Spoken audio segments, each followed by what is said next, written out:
Guys, init na kayo guys. Sugatan ako sila nanay guys. Kaya puli na ba ako? Karon balik na ko Manila ngayon guys ba. Sa dagat. Last din ako diri sa Liti karon guys. Ni trabaho. Kaya wala may trabaho diri. Adto yung Manila. Trabaho. Ibin siya. May mga gaya na. Kausarata makaulit ko sa katuig. Pajud kaayo. Trabaho.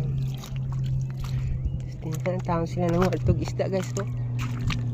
Ito guys. Muhag huli ng isda eh. Ulam ba ng tanghalian ba? May tabango guys.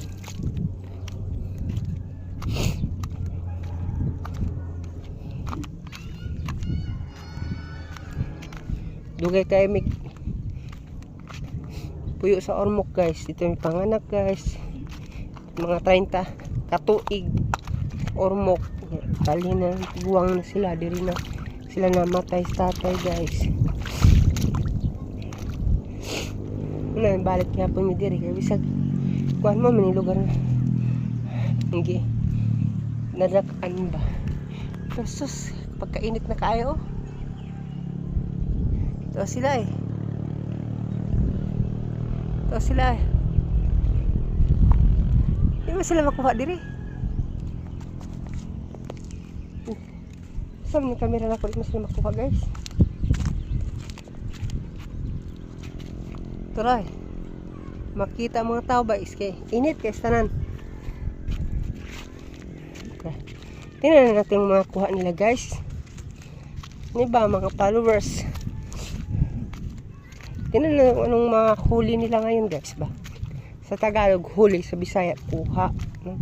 May isda ba mga pala sa mga isang oras lang sila siguro guys.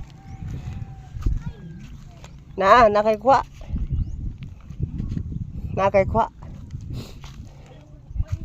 Ha?